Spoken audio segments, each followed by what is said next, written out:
socio-economic structure by actualizing its purpose as a social medical insurance facility.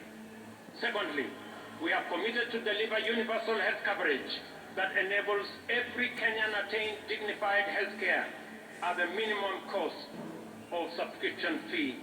Thirdly, we have collaborated with county governments, whom we support wholeheartedly, and I want to commend all county governments for the exemplary work they are doing around health as a devolved function. We have collaborating with the county governments to recruit community health workers, promoters throughout the country. 100,000 of them will be recruited under this program, and this number will make every one promoter available for 100 households. This means that each promoter will be tasked with visiting Kenyans at their homes to determine whether any condition needs to be managed through healthier lifestyle or basic medical attention. They will also be tasked with enabling patients with chronic conditions manage their medication, diet, and general well-being in a manner that makes hospitalization sometimes unnecessary.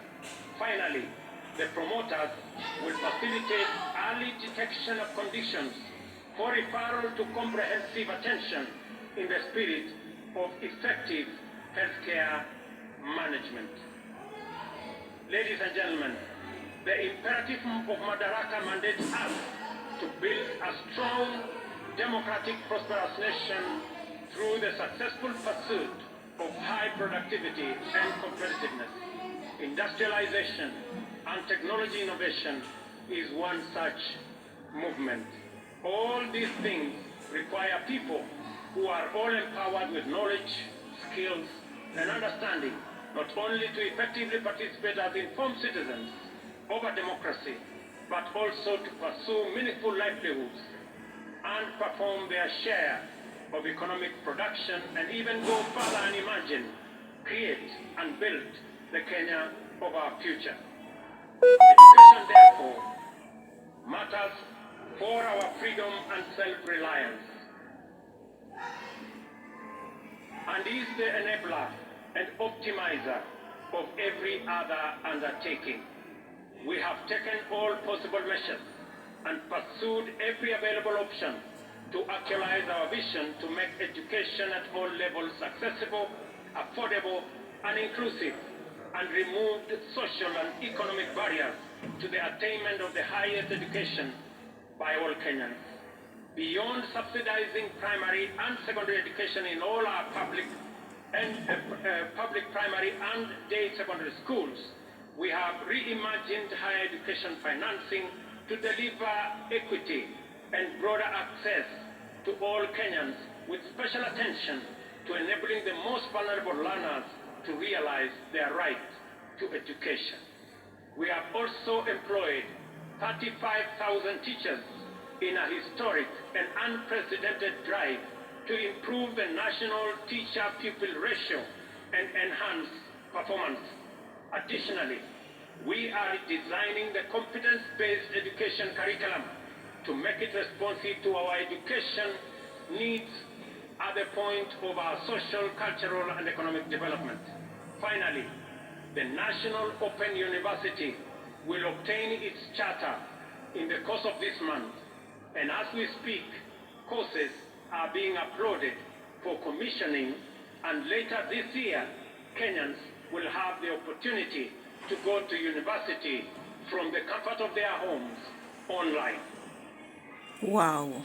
For long, tertiary education in Kenya has been a privilege for the most fortunate, while university education was the exclusive entitlement of the elite. Not anymore.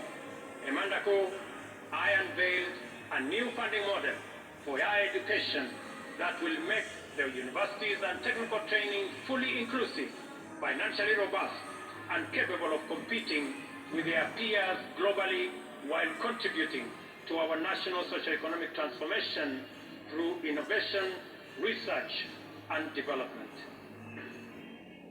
The model is aimed at financially supporting increasing numbers of students enrolling in these institutions, and ensuring that those from households at the bottom of the socio-economic structure enjoy equal education opportunities. The eternal conundrum of Kenya's integrity agenda revolves around the question of who will watch over the trustees of public interest and who will watch over the watchman. These questions do not arise because we have low trust. Rather, they exist because we have high expectations. Given that these expectations are legitimate, in a technologically driven new millennium, we are increasingly resorting to technology as the answer to our transactional efficiency challenges. From the election results portal for our democracy to the Hustler Fund for MSMEs and the means testing instrument for higher education, as well as registration of farmers and distribution of fertilizer, digital technology is enabling the government to deliver services efficiently and to give citizens confidence that the system is fair and incorruptible.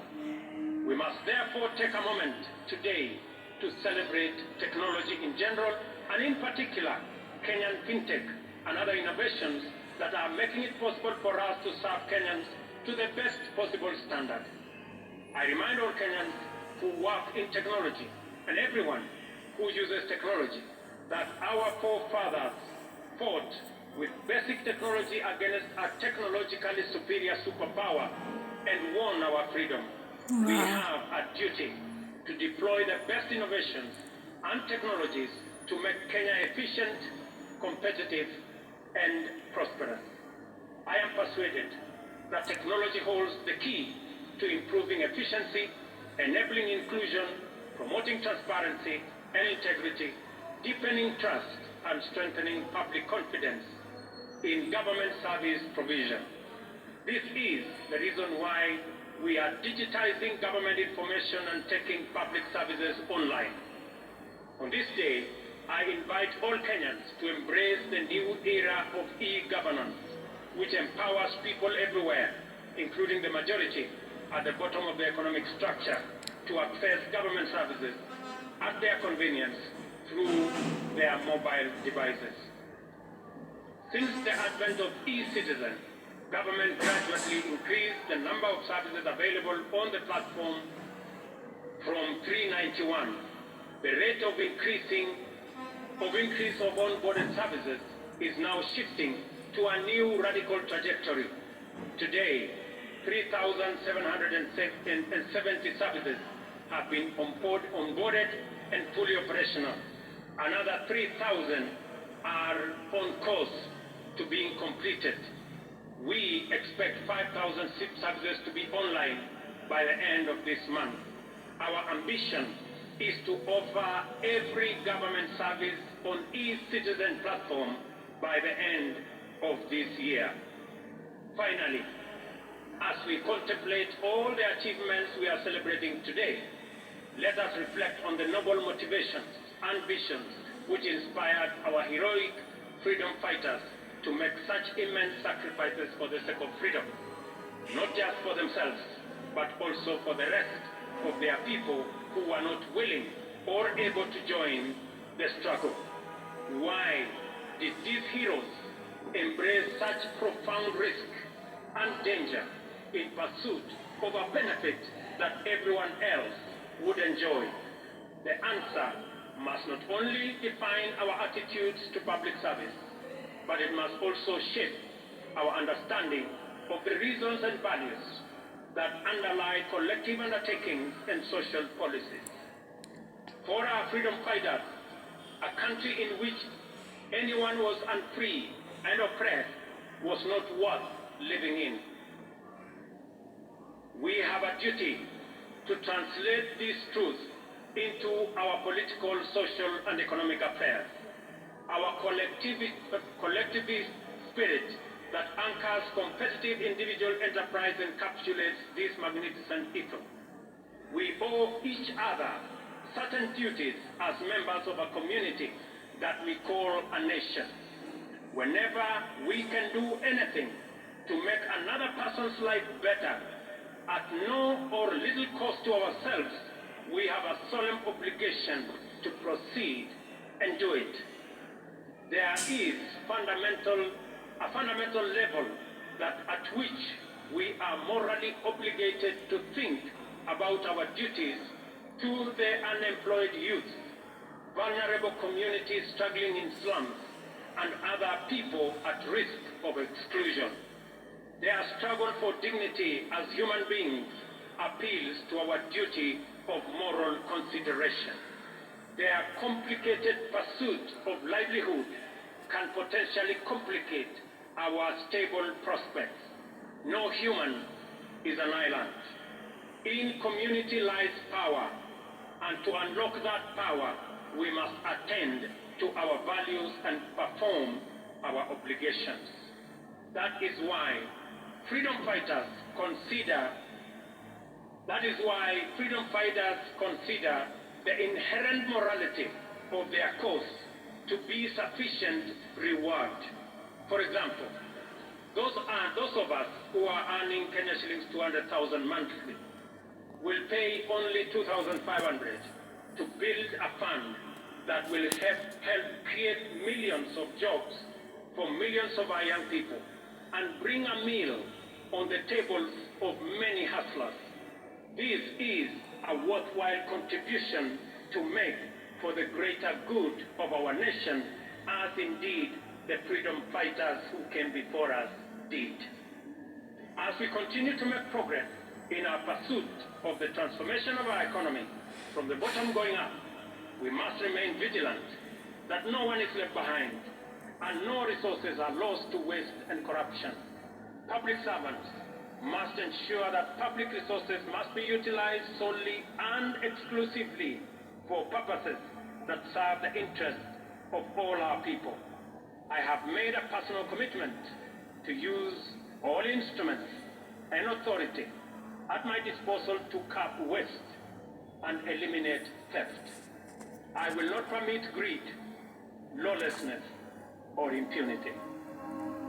Ladies and gentlemen, it is our collective duty, sisi wote kama Wakenya.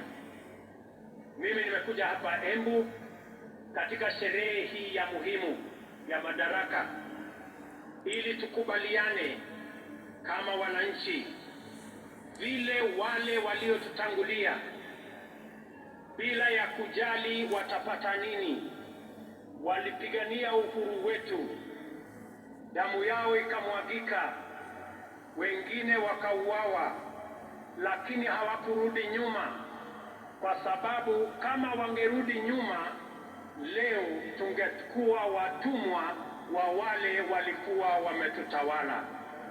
Na ndio tunajiuliza kama taifa, kama Wakenya, it is the moment for us to ask, what can I do for my nation? Not, what can my nation do for me? Both questions must be answered in the affirmative. Sote kama wananchi wa taifa la Kenya tumesema ya kwamba jambo la muhimu ambalo lilikuwa katika uchaguzi uliopita ilikuwa ni maneno ya uchumi kwa taifa letu la Kenya. Ilikuwa ni maneno ya wananchi mamilioni vijana wetu ambao hawana ajira. Ilikuwa ni kati ya wale watu wengi hawana uwezo ya kupata mkopo kwa sababu hawana title deed, hawana logbook. Leo ni jukumu letu kuhakikisha hata na wao wako na uwezo, wako na njia ya kupata mkopo wajiendeleze maisha yao. Leo katika Embu hapa, wale walio katika vyama, wale walio katika sako, leo tunaanzisha Hustler Fund Stage 2 ambayo itatoa pesa kati ya shilingi 20,000 na shilingi 1,000,000 kwa vikundi ambazo zitajisajili ili tuweze kufikisha mambo ya kupata mkopo kwa wananchi wengi. Vile vile katika mpango wetu wa ujenzi wa manyumba Nilikuwa hapa Embu wiki iliyopita. Tumeanzisha ujenzi awamu ya kwanza, nyumba 100 kati 400 ambazo ni awamu ya kwanza. Nimesema nitarudi hapa Embu kama vile nitaenda sehemu zote za taifa letu la Kenya, ili tuweze kujenga nyumba 1200 kila mwaka katika taifa letu la Kenya. Hizo nyumba 1200 zitatupatia ajira ya vijana 1,000,000. Zitatuwezesha kampuni zetu za simiti, kampuni zetu za chuma, wale wanaotengeneza viti, wale wanaotengeneza milango, wale wanaotengeneza madirisha, wale mafundi, technicians, masons, carpenters, electricians, engineers, architects, quantity surveyors, wale wanaofanya kazi katika transport sector, madereva wetu, makanga wetu, wote watajumuika na tutakuwa na nafasi ya kupanga na kutengeneza ajira katika taifa letu la Kenya. Tuwaondoe vijana wetu ambao wako mitaani, wako masokoni, wako katika vijiji, wamemaliza shule, wamekamilisha college, wamemaliza university, lakini hawana ajira. Ni jukumu letu kama taifa kupanga ili vijana 500,000 wasiokuwa na ajira katika taifa letu la Kenya, na wanaongezeka 1800 kila mwaka, tuwapangie ajira, wajisimamie na watusaidie kuendesha taifa letu, na pia wao wachangie katika kulipa ushuru, tuweze kujiondoa kama taifa kwa madeni na tujisimamie kama taifa letu la Kenya. Na wauliza Wakenya wote, jameni, bila ya kuulizwa maswali ya kwamba mbona ni jukumu langu vipi, tujue ya kwamba wale watoto ambao wanahangaika madukani, barabarani, vijijini, hawa vijana ni watoto wetu, hawa vijana na Wakenya wenzetu.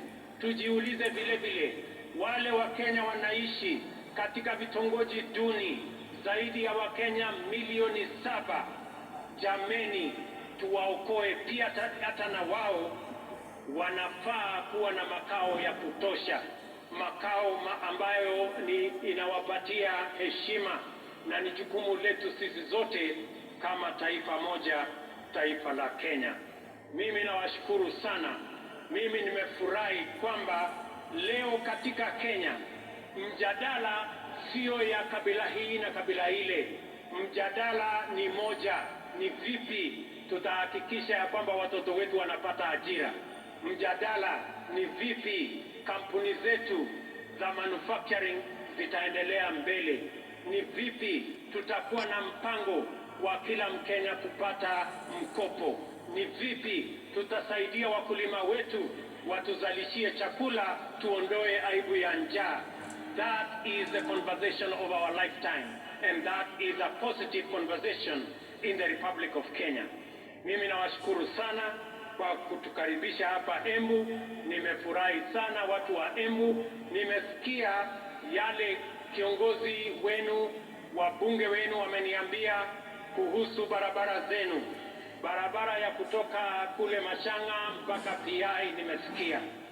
Barabara ya Kiritiri, Kanywambora nimesikia. Barabara ya hapa chini Ena mpaka Kabwe nimesikia. Na haya mambo yote tutajipanga, na sote tukiwa na mpango huu, tukipanga vizuri vile tutakuwa na pesa ya ushuru ya kupeleka taifa letu la Kenya mbele, tutajiondoa kwa madeni na tutakamilisha miradi yetu yote. Nimewasikiza vile vile kuhusu mambo yenu ya maji. Najua na mnaelewa ya kwamba tuko na mpango ya mambo ya maji. Hapa Embu tuko na damu ambayo tutajenga pale Kamumu. Tuko na damu ya Zambana, tuko na damu ya Doshi, na tuko na damu zingine ndogo ndogo ambazo tutakubaliana na viongozi wenu, wabunge wenu, pamoja na county government yenu. Iko katika mipango yetu. Haya mipango yote ni kwa manufaa yenu, na ni jukumu letu sote tuungane kama watu wa Embu, kama watu wa Kenya, ndio tuweze kutekeleza haya mambo mazuri yote ambayo yatatupeleka mbele kama taifa letu la Kenya. Najua vile vile mjumbe wa kutoka kule mbele aliniambia kuhusu barabara ya Gikunyari, Karii, Ishara. Pia hiyo barabara tutaishughulikia, na zile zingine zote ambazo hazijatajwa hapa. Mimi nataka niwaambie ya kwamba tuko pamoja, tutashirikiana pamoja. Watu wa Embu tumekubaliana? Embu tumekubaliana? Mimi nataka nisikie sauti yenu. Tumekubaliana watu wa Embu? Hebu nisikie sauti yenu tena watu wa Embu kama tumekubaliana. Asanteni sana. It is now my honor and pleasure to introduce and officially launch the second product of Hustler Fund, the Hustler Group Loan. Tutaangalia pale kwa mtandao kidogo. Sasa vikundi kote nchini vinaweza kujiwezesha kwa kuweka akiba na kupata mikopo ya bei nafuu kupitia simu wakijiunga na Hustler Fund. Kupitia mradi huu wa serikali